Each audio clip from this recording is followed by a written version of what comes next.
안녕하십니까. 주알투 아카데미 윤정두입니다. 6월 한 달 동안에 굉장히 힘든 시간들 보내셨죠. 그나마 다행스러운 게 7월 들어서의 첫 거래일 미국 증시의 흐름은 탄력적으로 반등을 나타내줬습니다. 반등폭에 있어서는 다소 제한적인 흐름이긴 합니다만 그래도 이제는 서서히 지표에 대한 긍정적인 해석이 나올 수 있다. 이렇게 들여다보시면 되겠죠.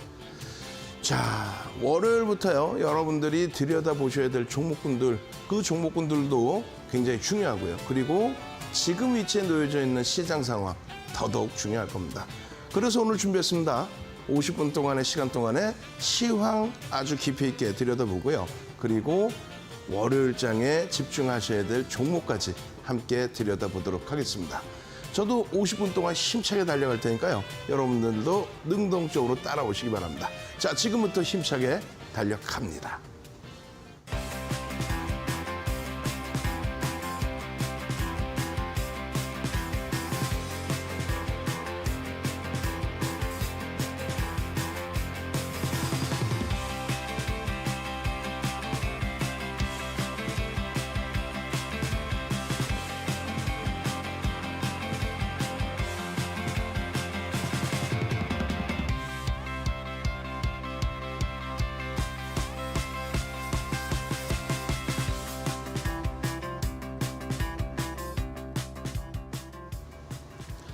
자, 시장 상황부터 잘 들여다보셔야 되겠죠. 여러분들께 5월 9일부터 해서 지속적으로 시장 상황에 대한 설명을 드렸습니다. 5월 21일 또 5월 24일 어지간하면 이 정도면은 시장도 바닥을 찍고 돌리는 그런 흐름이 나오는데 와우, 올해 상반기는 뭐 정말 엄청났습니다. 글로벌 시장에서 또 가장 많이 조정을 받은 그런 우리나라가 됐고요. 특히 6월에는요. 코스닥 하락률이 20% 수준. 그 20% 수준의 흐름이 글로벌 시장에서 하락률 1위라는 거죠. 마찬가지예요. 유가증권 시장의 하락률이 글로벌 시장 2위입니다. 지난주에는 뭐 유가 부분까지 전부 과거 데이터까지 전부 끄집어내서 교육을 잡아드렸어요. 그리고 지표에 대해서 CPI, PPI에 대해서도 아주 깊이 있게 잡아드렸습니다. 지금 기준에서 지표를 마저 보셔야 돼요. 그런데 시장의 시각이 또 시장의 해석이 너무 엇갈린다는 거죠. 여러분들 채널만 돌리시면은 어떤 근거나 내용이 없이 공포감만을 조장하고 있습니다. 절대 그 부분에 대해서 여러분들이 흔들리지 마시고요. 객관적인 데이터를 놓고 최종적인 판단을 하시기 바랍니다.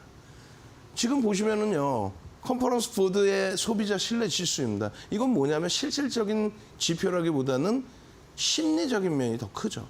어찌됐건 이 부분도 굉장히 앞으로의 물가 그 부분에 있어서 인플레이션에 있어서 중요시 놓고 보는 지표 중에 하나라는 거죠.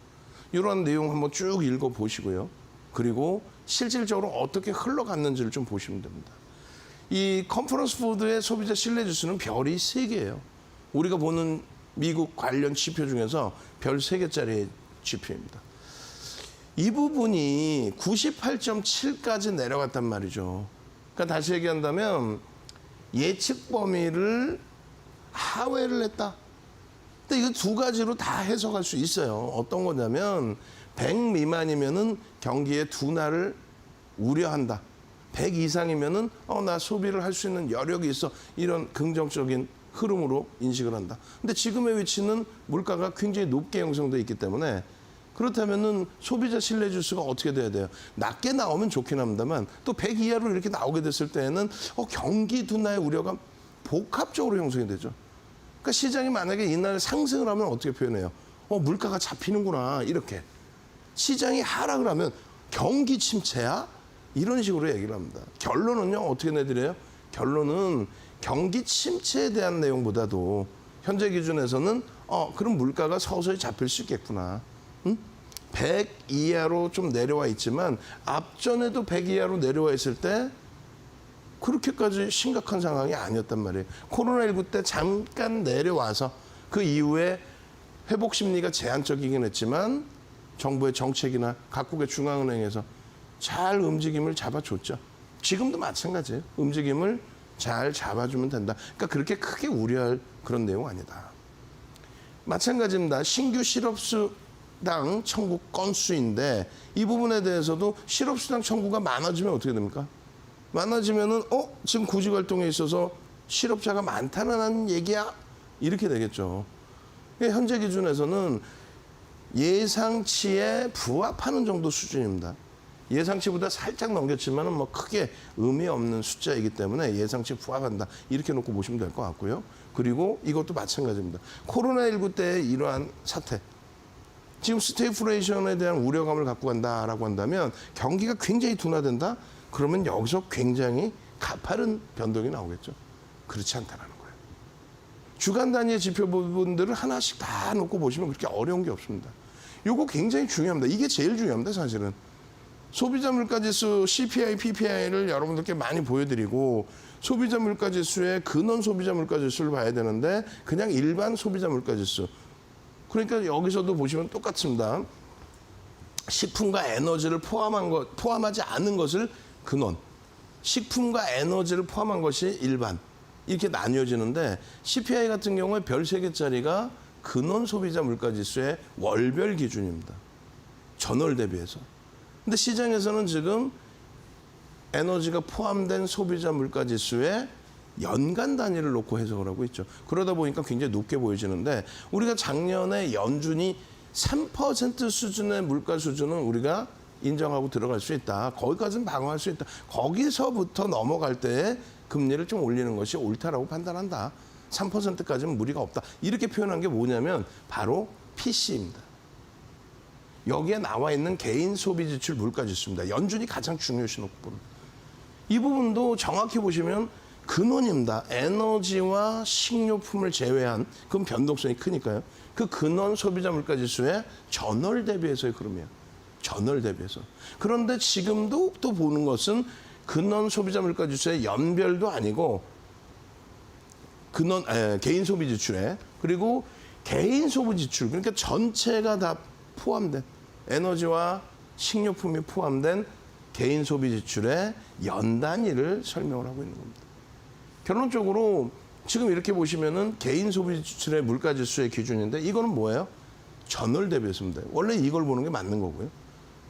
이렇게 보시면 별 감흥이 없죠. 와닿는 게 이거 어떻게 해석하지라고. 근데 사실 지금의 위치는 그렇게까지 위기의식은 아닙니다. 이제부터는 잡혀 나갈 거기 때문에. 근데 이렇게 봤을 때도 마찬가지예요. 뭐냐면 에너지와 식료품을 넣은 개인 소비 지출에 대한 인덱스 부분인데 지금 어떻게 되겠습니까? 다소 주춤거리는 거 아니냐. 금리를 올리고 나서도 죄송합니다. 금리를 올리고 나서도 주춤거리지 않느냐. 근데 잘 생각하실 부분은 3월, 4월, 5월치 나온 거예요. 6월에 자이언트 스텝 금리 인상하고 나서의 지표는 다음 달에 보는 겁니다. 그러니까 지금 기준에서 이거 심각한데 이게 아니라는 거죠. 거기다가 원래는 이걸 놓고 본다는 거죠. 전월 대비해서 근원 소비 지출 관련된 근원 소비자 지출 관련된 내용. 이젠 서서히 이제 다시 안정화될 그 위치라는 거고요. 실질적으로 연 단위로 보기 쉽게 표현한 연 단위의 기준을 놓고 보시면 어떻게 돼 있어요? 이겁니다.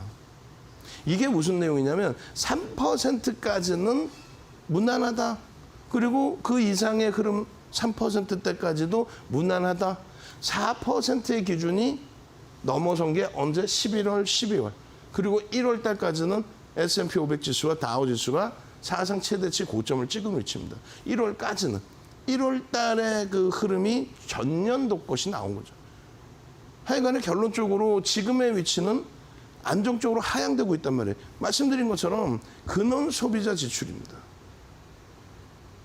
지금 유가 부분에 대해서 계속 얘기하는데 사실상 유가의 부분은 그렇게까지 문제는 안 돼요. 조금 이따 유가 보여드릴 겁니다. 그리고 어찌됐든 그 유가 부분에 있어서의 흐름 잡아내기 위해서 바이든 대통령 어찌됐든 이번에 사우디 방문, 중동 국가들 방문에 사우디 방문이 포함되어 있죠. 결론적으로 이 변동성이 굉장히 크게 보이시지만은 이거를 퍼센테이지로 놓고 보시면 이렇게 돼 있다는 거고요. 그리고 이 줄 거드렸죠, 줄. 줄 거드린 부분이 바로 유가의 현재 가격입니다. 105달러거든요. 평상시의 추세 대비해서 그렇게까지 부담스러운 위치는 아닙니다. 다만 금리를 올려서 소비의 수요를 줄이는 가운데 유가가 여전히 그대로 있기 때문에 피부적으로 느낄 때 체감 온도가 부정적이라는 것이지 실질적인 흐름에서 유가가 뭐 어마어마한 흐름을 주고 있는 건가요? 그렇지는 않습니다. 그만큼 인플레이션이 가파른 만큼 경기가 굉장히 호황스럽기 때문에 그것 때문에 소비가 굉장히 증가해서 올라간 물가 상승률이기 때문에 그것은 문제가 크게 되진 않아요. 말 그대로 오일 쇼크가 발생되고 고점에서부터의 문제라면은 그렇다면 문제가 커지죠. 오일 쇼크처럼 공급자의 문제라면 그러한 인플레이션이라면 문제가 커지죠. 근데 지금은 그렇지는 않다. 스태그플레이션의 우려감이 있지만 연준의 기준은 뭡니까? 우리의 체력은 이겨낼 수 있다의 기준이에요. 결론적으로 10년 만기 미국 국채 수익률의 경우가 3%에서 다소 눌려 내려왔어요. 원래는 계속 경기가 좋다라고 한다면 계속 상향 기준입니다. 그러니까 3%대 위에서 놀고 있어도 크게 무리는 없어요. 다만 지금 인플레이션에 대한 부담 요인이 있는 상태에서 금리를 올렸잖아요. 물가를 잡겠다고 했죠. 그렇게 해서 다소 경기가 침체가 아닌 둔화 기준으로 잡힌다. 채권 가격의 상승 그리고 채권 금리의 하락 이 부분도 부정적이지 않습니다. 지금의 위치는. 만약에 이렇게까지 밀고 내려간다는 건 뭐예요? 이렇게 되면 문제가 돼요. 이거는 경기의 둔화에 대한 침체에 대한 우려감이 나오는 겁니다. 이때 금리를 낮추는 시점이었고 코로나19 때입니다. 그리고 금리를 올리는 시점에서의 이러한 강세 부분은 연착륙에 대한 긍정적인 신호로 해석을 합니다. 결론적으로 채권 금리가 주춤거리고 있다. 이것은 뭐냐면 물가가 잡혀나가는 신호로 인식을 해도 크게 무리는 없다라고 표현을 드리는 거예요. 전체적으로 보시면 어때요? 우리나라 코스피와 코스닥의 등락률 상상을 초월하게 나왔어요. 그럼 이 부분에 대해서 지금도 여러분들은 뭐라고 말씀하세요? 미국의 스태그플레이션의 우려감 그리고 우크라이나 사태, 유가의 강세, 원달러 환율의 1,300원 돌파. 그 흐름으로 따지면 답이 없어요. 지금 기준에서 또다시 불거져 있는 거는 우리가 신냉전 체제의 중간에 껴있느냐, 가장 앞에 서 있느냐. 무슨 얘기예요? 미국과 중국과의 관계에서 중간에 껴있게 되면서 최근 들어서 어떤 얘기가 나와요? 중국 수출 비중이 가장 사실 높습니다. 수입 의존도도 있고요. 근데 그 부분에 대해서 좀 가파르게 정책이 바뀌어 나가는 것이 아니냐 이런 우려감도 포함되어 있는 거죠. 어찌됐건 거기에 지정학적 리스크까지 우리나라 분단 국가의 기준에서요. 결론적으로 과도한 조정은 빠르게 돌릴 수 있다라는 쪽에 무게감을 두시고요. 잘 보시면 이렇게 돼 있습니다. 유가증권 시장, 코스닥 시장, 그리고 나스닥, 독일, 일본인데 사실상 나스닥도 6.71로 돌려놨어요. 이쪽의 원인이잖아요. 그러니까 유럽이 조금 더 밀렸습니다. 근데 다만 이제 유럽 쪽의 기준도 사실은 3월 저점을 깨지 않은 상태에서의 조정폭. 가장 눈여겨보실 부분은 이제 일본. 일본인데 지수 자체가 빠지질 않았죠. 지난주에 말씀을 드린 내용입니다. 시가총액에 대한 환산 부분이 달러로 환산이 되다 보니까 환율이 붕괴되어 있는 상태에서의 일본 증시의 기준은 저평가 상태로 놓여진단 말이에요. 어찌됐건 이 부분에 대해서 우리의 기준만 따져봅니다. 어떤 거예요? 원달러 환율이 1,300원을 넘겼다. 그래서 외국인이 빠져나가고 시장에 충격을 받는다. 혹은 외국인이 빠져나가니까 1,300원을 넘기고 시장도 어려워진다. 양쪽 다 뭐 해석이 똑같습니다만 그렇게 따진다면 일본의 기준은 어떻게 됩니까? 자, 보시면은 미국 달러 지수가 굉장히 강한데 이것이 미국의 인덱스의 기준 유로화, 파운드, 엔화, 캐나다 달러 그리고 스위스 프랑 그다음에 스웨덴 화폐까지. 그럼 6개 국가에 대한 인덱스의 기준입니다. 근데 이 부분에 대해서 어떻게 됐어요? 엔화에 대해서만 유독 강세죠. 엔화에 대해서만 유독 강세입니다. 우리나라 원화에 대해서도 강세이긴 합니다만 이 상승 각도를 한번 보세요. 여기는요. 어마어마한 4달, 5달째 어마어마한 각도로 상승이 올라오고 있어요. 4달, 5달. 근데 정확히 보시면 니케이 지수는요. 4달이라고 치면 6월, 5월, 4월, 3월입니다. 3월 이후부터 해서 지금까지의 흐름, 우리나라처럼 6월 한 달에만 14%, 코스닥 20% 빠지는 그 흐름이 아니에요. 검은 색깔 선이 국내 지수의 흐름입니다. 1월 달 저점을 잘 지키고 있다가 6월 한 달에만 이렇게 와장창 무너졌어요. 환율 문제입니까? 미국발 영향이에요? 아니죠. 말씀드렸잖아요. 국내 지정학적 리스크, 북한의 핵실험에 대한 얘기가 터져 나오면서의 흐름. 여기서부터 디커플링입니다. 그리고 미국과 중국과의 사이에 끼어있는 그 상태에서의 중국의 의존도를 낮춰버리겠다라는 부분에 대한 불확실성. 결론은요. 이러한 부분은 심리적인 면에 굉장히 크게 움직인다. 그리고 또 한 가지는요. 환율 때문에 외국인이 판다. 환율 때문에 외국인이 판다. 원화가 약세해서 외국인이 판다? 그럼 원화가 강세면 어떻게 돼야 돼요? 원화가 강세이면 외국인이 사야 되죠? 아닙니다. 원화가 900원까지 내려가던 시점에 외국인들은 팔았다. 결론은 환율 때문에 외국인이 사거나 팔거나 하지 않는다. 또 외국인이 팔았다고 해서 혹은 외국인이 샀다고 해서 지수가 오르거나 내리거나 하지도 않는다. 외국인이 한 명입니까? 기관이 한 명이에요? 개인이 한 명이에요? 3명이서 고스톱 쳐서 왔다 갔다 해요, 지수가? 외국인이 한 명이 팔았어요? 결론적으로 95년부터 99년까지 흐름 보시면 외국인 지분은 10% 증가하는데 지수는 밀립니다. 마찬가지로 외국인 지분이 급증을 하는데도 지수는 밀려 내려가요. 여기서는 어때요? 외국인 지분이 어마어마하게 55조 원이 빠져나가는데도 지수는 급등을 합니다. 지금의 기준에서 외국인이 팔아서 지수가 밀립니다라는 논리를 펴지 마시고 지금의 기준에서는 공포 심리에 대한 전체적인 매도세가 강화되어 있다. 파는 외국인, 파는 기관, 파는 개인, 그리고 사는 개인, 사는 외국인, 사는 기관들의 흐름에서 힘의 균열이 밑으로 쏠려 있다. 이것이 언제 멈출 거냐라고 했을 때 기업 실적 대비해서 지수가 제한적이다. 즉 유가증권 시장과 코스닥 시장의 시가총액 지금 한 2,100조 정도 하나요?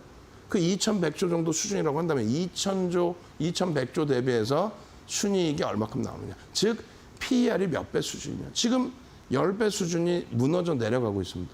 PBR 1배 수준을 무너져 내려가고 있고요. 12개월 PBR로 잡을 때 0.85배 수준까지 내려와 있습니다. 그러면 결론은요. 사상 최저치의 밴드를 형성하고 있다. 여기서부터 더 무너진다고 한다면 경제 전망치 자체가 지금 정도 수준이 아니라 굉장히 악화돼서 나올 수밖에 없다. 내용 어려우시죠? 당장 종목 주고 내일 당장 내일 일요일이라 쉬어요. 시장이. 월요일 날 당장 종목 줘서 움직이는 그런 생각하지 마시고 시황부터 먼저 보셔서 여기서 발을 빼야 될 장세인지 발을 넣어도 되는 장세인지 혹은 지키고 있어도 되는 장세인지 그것만 좀 고민을 하십시오. 그러면 뒷부분에 종목 다 드릴 테니까. 실질 계좌 수익이 날 수 있는 그 종목군들을 엄선해 드릴 테니까. 결론적으로 1,300원 넘겼을 때의 흐름이라는 건 뭐냐면 원화 약세가 굉장히 가파르게 진행됐다. 이건 글로벌 시장에 문제가 있고 우리나라 화폐 가치가 굉장히 나쁘게 평가되고 있다. 그 내용이죠. 근데 앞부분에 대해서는 다 그러한 이유가 타당성이 있습니다. 지금의 기준은 경기 침체에 대한 우려지 우려감이 현실로 나타난 것은 지금 아직까지는 없어요. 경기의 둔화는 나타나고 있지만 그것은 둔화일 뿐이지 침체, 폭락의 기준은 아닙니다. 결론적으로 되돌리는 흐름에 있어서 어느 정도의 되돌림이 나올까? 이 정도는 이렇게 표시를 해드립니다. 이렇게. 3개월 이후에 3,000. 그러니까 7월에 빨리 움직인다면 7월에 2,700에서 2,800까지는 돌릴 수 있다고 봅니다. 그러한 근거는 우리가 코로나19 때 1,400포인트 때까지 내려왔을 때, 1,400까지 내려왔을 때, 펀더멘탈 대비 너무 가파르게 내려왔고 결국은 증시 부양책이 나왔고 추경을 통해서 코로나19에 대한 지원금이 쏟아져 나오기 시작했고 어떻게 돼요? 4월 한 달 만에 윤정두가 1,400포인트까지 내려올 때 2,000포인트 4월에 올 수 있습니다. 자신감 가지십시오. 그렇게 하면서 역대 흐름을 증거 자료로 지금처럼 보여드렸죠. 결론은 어떻게 됐어요? 4월 달에 1,400포인트대까지 내려갔던 국내 증시가 4월 기준에 1,960포인트까지 올라옵니다. 그러고 나서 3,300까지 간 거예요. 지금의 기준은 경기에 대한 둔화는 나올 수가 있죠. 당연히. 근데 침체의 국면이 아닙니다. 긍정적으로 해석하시고 대처하시는 게 옳다. 그렇게 말씀드려요. 일단 시황을 요단락 정도로 마무리를 해드리는데 일요일 날 21시부터 지난주에도 어떻게 했어요? 4시간 이상을 교육해드렸죠. 시황만 2시간. 그 다음 종목입니다. 지금도 마찬가지예요. QR코드 찍고 노란톡에 오셔서 나머지 교육 받아가시고 교육 자료 받아가시고 그리고 여러분들 계좌 손실 원금 회복 꼭 하시기 바랍니다. 참여하시는 방법 화면을 통해서 알려드립니다.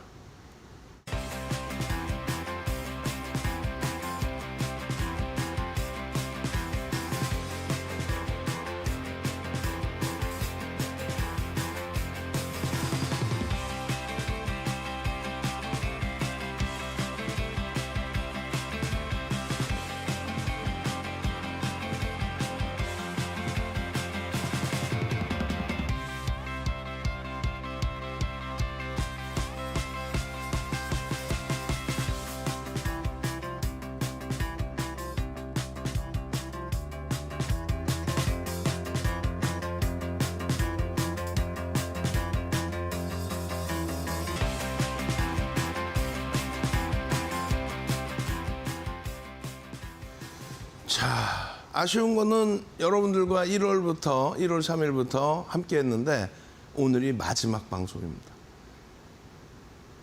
지금 뭐 2015년도에 여러분들 찾아뵙고 2015년도에도 1월에 찾아뵙고 그러고 나서 교육을 해드렸죠. 캔들 교육부터 해서 전체적인 기초 교육. 그것이 지금도 뭐 유튜브에서 클릭수가 어마어마하게 나오고 있는데 이번에도 딱 상반기 6개월 진행을 해드렸습니다. 그리고 주알토 아카데미 6주차예요. 6번.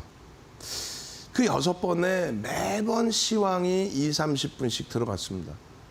그리고 종목군을 오픈을 해드리고 그리고 여러분들이 이 시장에서도 한국항공우주 같은 시가총액 6조 원에 달하는 그런 종목에서 수익 잡아내시고 뭐 OCI도 어마어마했죠.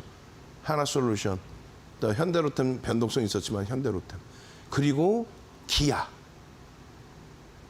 현대차, LG화학이 다시 무너졌지만은 4월 26일 테슬라 12% 급락 이후에 45만 원까지 밀렸던 주가가 어떻게 해요? 60만 원까지 되돌리는 30%의 수익. 그게 시가총액 극대형주에서 그렇게 나와야 돼요. 유가증권 시장의 월봉 차트인데 참 어처구니 없는 흐름이 나왔어요. 1월 저점을 잘 지키고 있다가 6월 달에. 그러니까 6월에 밀린 이유를 명확히 생각하십시오. 이때 금리 그리고 이때 우크라이나 사태 전부 다 반영이 돼서의 흐름이었어요.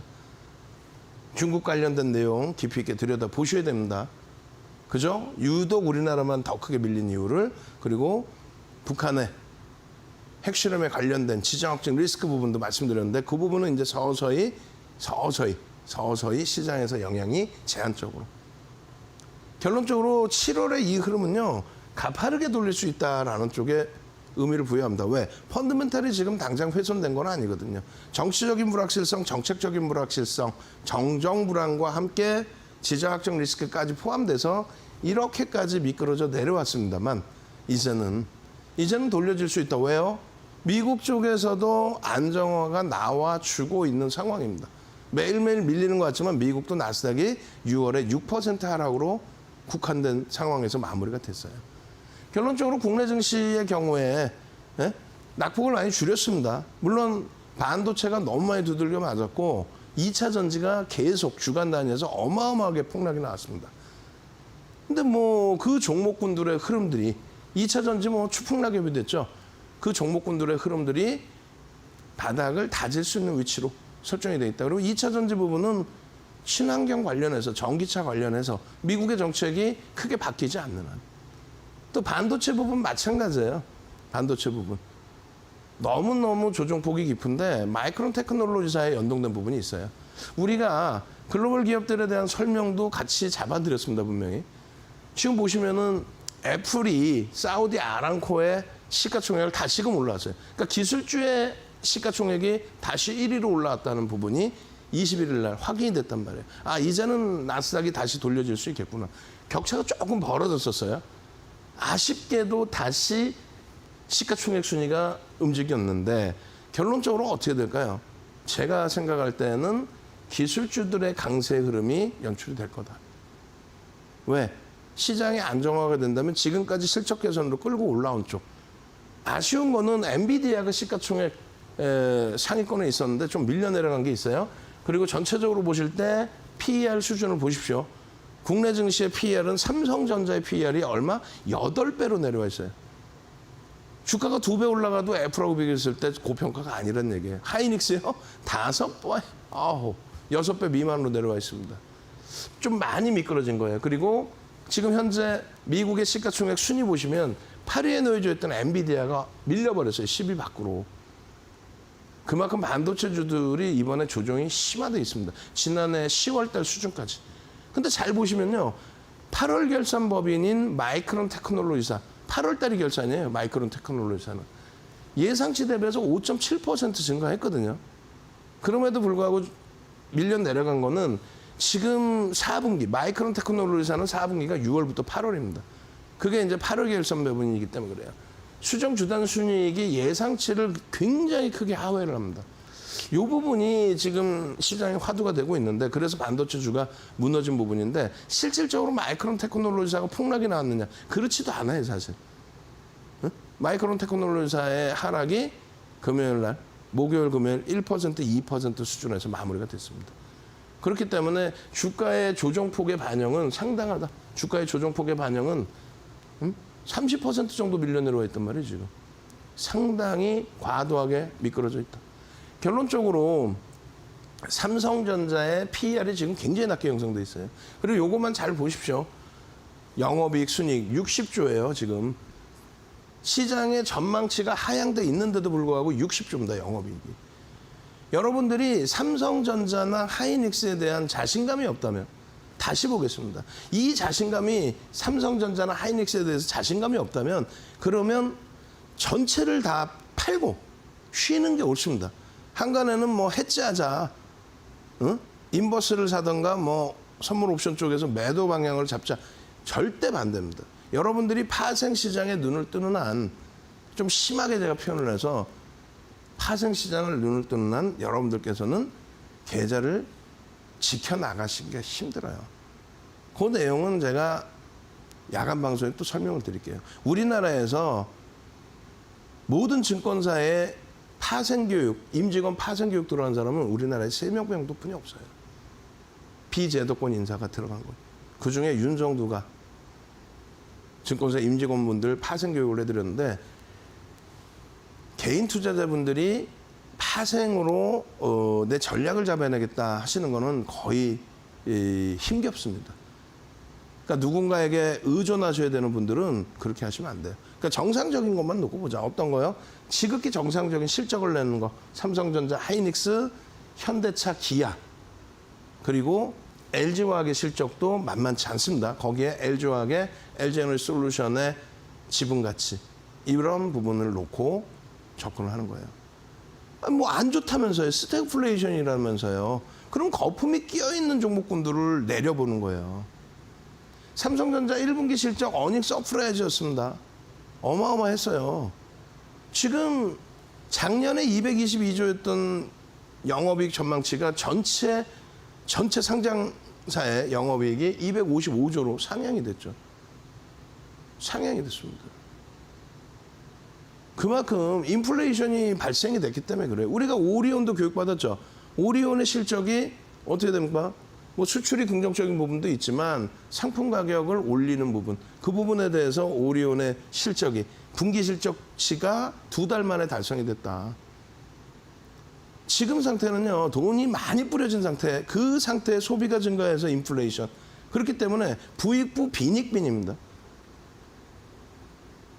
물가가 오른 거에 대해서 제품 가격을 올릴 수 있는 업종군들은 계속 시가총액이 증가할 수밖에 없는, 그러니까 주가가 올라갈 수밖에 없는 구조.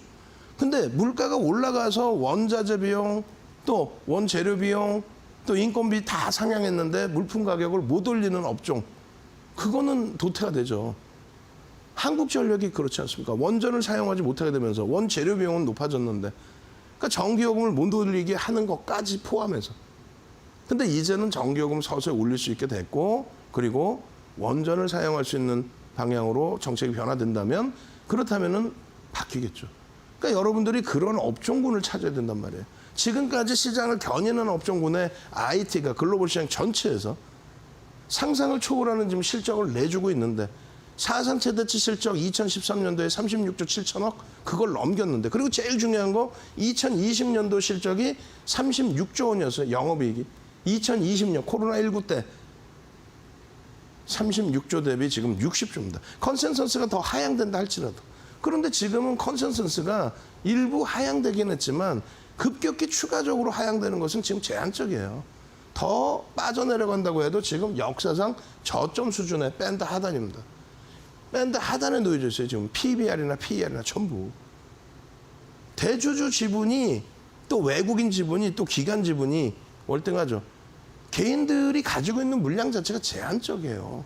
개인들이 이번에 떠하는 물량도 제한적입니다. 그렇게 해서 뭐 개인이 많이 사서 이런 얘기하지 마시고, 지금 차트의 기준에서도 복잡하죠. 땡겨서 설명드립니다. 이거는 일요일 저녁 9시에 4시간? 아니 10시간이 걸려도 다 설명해 드릴 테니까 시황부터. 간단하게만 놓고 보시면 이 저점이요. 이 저점이 코로나19 2020년 저점입니다. 이게 주가가 얼마야? 42,300원이에요. 42,300원일 때 36조 영업이익이, 지금 얼마야? 60조. 그럼 얼마요? 60% 이상 증가한 겁니다. 그러면 42,300원 대비해서 60%면 얼마예요? 24,000원? 그러면 그 24,000원 플러스 해주면 67,000원? 지금 67,000원에 놓여져 있어도 저평가란 말이에요. 저평가. 엄청난 저평가의 국면에 놓여진 겁니다. 마찬가지로 지금 이때 당시에 시장 지수는 3,000포인트 수준입니다. 3,000포인트 수준. 작년 10월 저점을 찍을 때의 기준. 반도체 D램 가격이 12월에 정점 찍는다고 해서 실적 전망치가 급강화했을 때의 저점의 기준. 그게 68,300원입니다. 거기서부터 17% 밀려 있는데 시장은 3,000에서부터 거의 뭐 700포인트 이상 빠졌죠. 하락률이 삼성전자가 월등히 높은 게 아니에요, 사실은. 그만큼 실적의 방어력을 가져간다는 겁니다. 여러분들 종목 한번 검사해 볼까요? 실적이 없는 성장주들이 거품이 많이 빠지겠죠. 그런 종목에서의 손실은 되돌린다라는 자신감이 결여됩니다. 와, 실적을 믿을 수 있는 구석이 없기 때문에. 그리고 외국인 기관은 수급이 없죠. 삼성전자 개인이 많이 샀다, 거짓말쟁이들. 외국인 지분이 49%를 넘겨요. 더 자세한 내용은요, 노란톡에서 또 교육해 드릴 겁니다. 참여하셔서 월요일부터 제발 분화방처럼 여기저기 기웃거리시다가 내 계좌 붕괴되는, 손실나는 그런 흐름보다는요, 시장이 돌릴 때 3개월 만에 어떻게 했어요? 75%씩 오르죠, 삼성전자가. 언제요? 2020년 11월부터 2021년 1월 달까지 75% 오르면서 시장 40% 땡겨버리잖아요. 그 수익을 가져가십시오. 하이닉스요? 작년 10월부터 해서 3달 만에 50% 들어올립니다. 멀리 갈 필요도 없이. 자, 시장 제대로 보시고 제대로 된 종목에서 제대로 수익 내실 분만 참여하십시오. 참여하시는 방법 화면을 통해서 알려드립니다.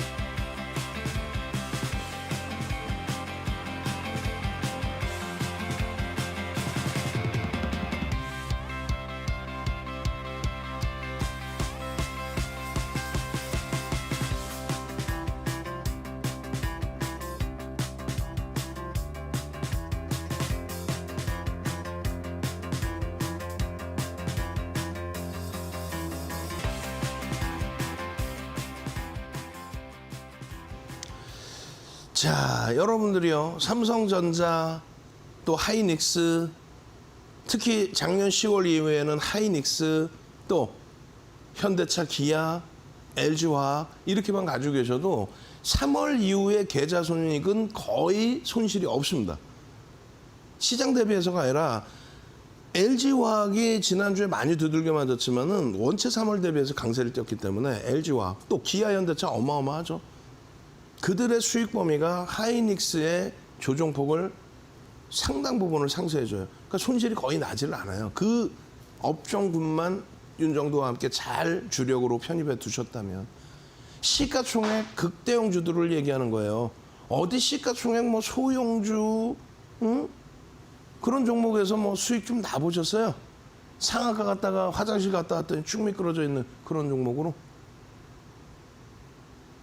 제발 좀 부탁인데 이런 종목에서 수익을 내십시오. 1조 이상짜리 종목입니다. 그중에 한국항공우주는 뭐 끝도 없이 봤죠. 그러다 보니 뭐 이런 종목군들 소형주들 기준에서도 변동성의 매매를 잡아낼 수 있는 겁니다. 다만 이 종목군들은 진짜 자산에 요만큼만 들어가는 거지 방송 나와서 아이고 이거 얼마에 사고 얼마에 팔고 월요일 날 주가를 어떻게 알아요. 대형주들은 펀드멘탈을 기준 잡을 수 있죠. 소형주들은 어떻게 그렇게 기준 잡습니까? 그래서 여러분들께 다음날 개장 전 주도주 따라잡기 그 종목군들이 다 시가총액 1조 이상짜리 종목이에요. 그러고 나서의 수익 범위들이 극대형주에서 나와주고 업종 대표주에서 나와주고 그리고 난 다음에 변동성 종목을 가치금 들여다보는 겁니다. 결론적으로 7월 1일에 이러한 변동성의 기준에서도 현대로템, 모비스, 또 하나솔루션, LG전자, 삼성엔지니어링, 한국항공우주, 현대모비스입니다. 일반 모비스도 있어요. 그건 소형주죠. 현대모비스의 변동률. 금요일 그 어려운 장에서도 전부 방송에서 언급드렸던 시가총액 10위 안에 들어오는 종목이 수두룩합니다. 이 수익 범위를 가져갈 수 있어야 되는 거예요. 여러분들께 기아 같은 경우에 빨리빨리 넘길게요. 빨리빨리. 왜냐하면 한국항공우주도 봐야 되고 OCI도 보셔야 되거든요. 기아 같은 경우에 지금 컨센서스 보시면 어떻게 되냐면 지금 뭐 PER, PBR이 다 저평가 상태. 상단, 하단 부분, 완전 바닥 부분. 그리고 지금의 기준에서는 정책적인 부분도 굉장히 뛰어나죠. 미국의 정책, 친환경 부분. 그게 자동차 부분에서 지금 테슬라 이외에 가장 전기차 부분에 성장성이 돋보이고 시장 점유율이 돋보이는 업체가 현대차 그룹주입니다. 상당하죠. 컨센서스가 IT 쪽 반도체가 좀 낮아졌다 한다면 이쪽은 계속 상향이에요. 계속 상향되다가 말도 안 되는 독일에서의 압수수색. 그 내용 가지고 조정이 깊었죠. 땡큐한 거죠. 실적 어떻게 했어요? 1분기 실적이 지금 이 어렵다는 시절에도 어닝 서프라이즈. 그리고 계속해서 성장 부분. PBR의 PBR의 기준은 중립적인 부분이라고 한다면 PER은 완전히 대바닥으로 실적이 크게 개선됐는데도 못 움직여서 대바닥으로 내려와 있는 거죠. 결론적으로 이러한 내용을 바탕으로 주간 주초반에 강세를 띠다가 요 말도 안 되는 내용 가지고 이거 그냥 간단하게만 말씀드리면 뭐냐면 독일 업체 부품을 납품받아서 생산한 차량에 대해서 문제 제기를 하는 거예요. 자기 나라의 업체 제품을 쓴 건데 그러면 현대차 그룹은 피해자인 거죠. 농담하는 게 아니라 시장의 해석이 그렇습니다. 결론적으로 과도한 변동성 이후에 탄력적인 가격 반발력 그 흐름을 잡아가셔야 돼요. 다시금 상승 때 확인형이 나와준다라는 그 내용을 잡아가셔야 됩니다. 다시 한번 마지막으로 빠르게 노란톡 참여하시는 방법 알려드릴 거예요. 뒷부분에 지금 여러분들 월요일 개장 전에 보셔야 될 종목군들이 딱 포진되어 있습니다. 종목명을 이번 주는 2종목을 가려놨어요. 얼른 참여하셔서 그 종목까지 받아가십시오. 참여하시는 방법 화면을 통해서 알려드립니다.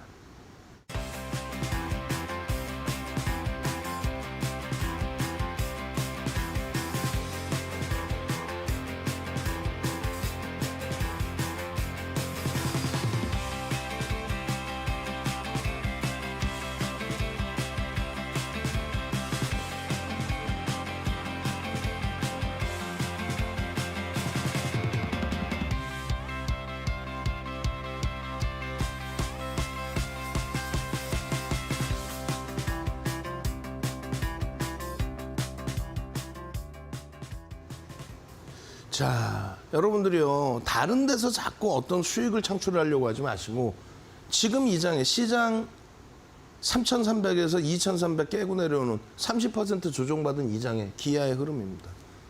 오히려 그러고도 저평가예요. 바닥에서부터 흐름 보세요. 기아에 만족스럽지 않다고요? 그럼 한국항공우주. 지금 여러분들께 내일장 주도주 이렇게 해서 계속 오픈해드렸죠? 한 번, 두 번의 오픈이 아닙니다. 한국항공우주는. 결론적으로 이 한국항공우주가 금요일 그 장에서도 8%의 수준 변동성이 나오고 일주 이상짜리 종목에서 가장 높은 상승이 나오고 거래대금 최상위 13위에 놓여져 있고 그런데도 여전히 배고프다는 거예요. 지금 국내 정책에서도 맞물려져 있죠. 이번 정부에서도 항공우주 분야에 대해서 성장을 육성을 시키겠다. 누리호 관련된 내용만이 기준이 잡히는 게 아니에요. 펀더멘탈은 저평가는 아닙니다.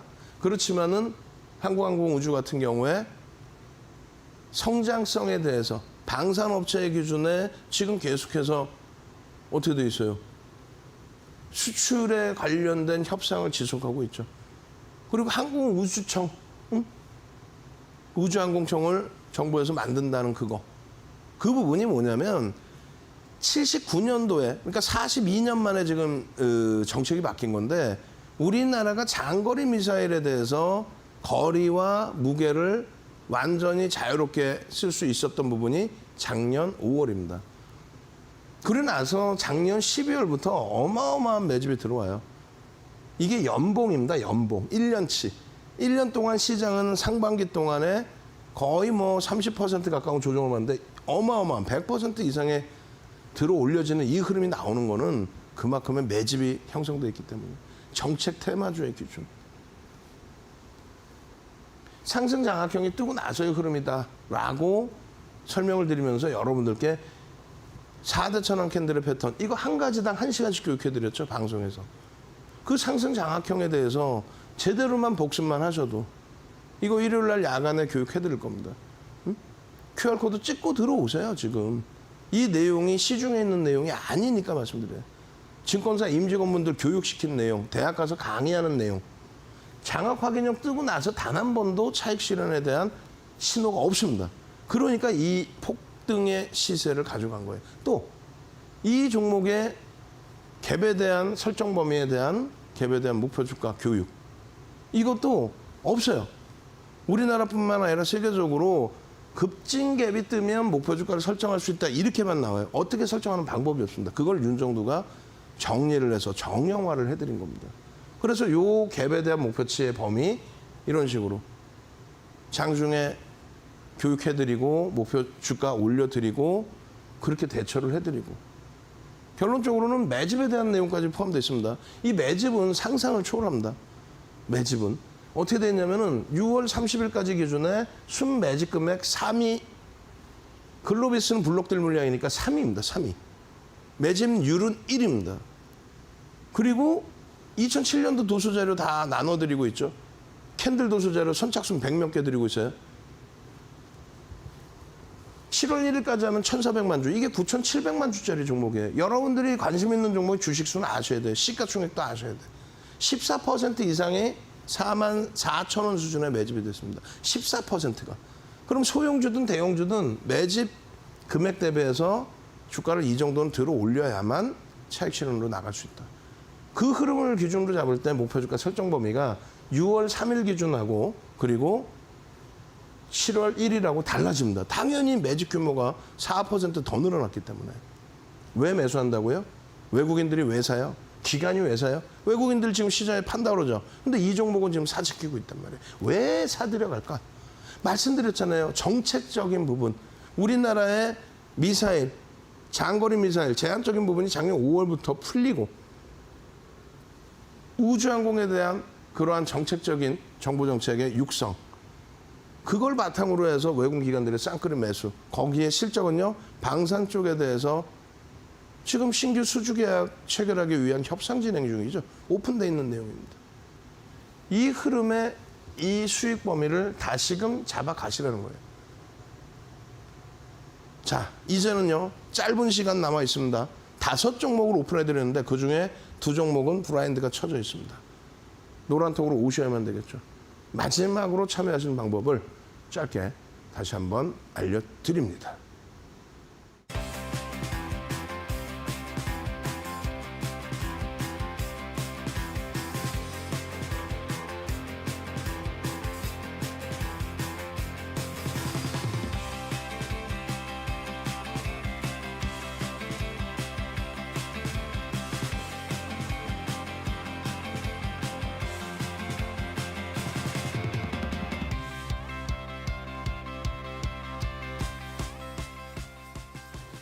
자, 시간이 너무 없어서요. OCI에 대해서 앞부분 다 없애고 요것만 좀 보여드립니다.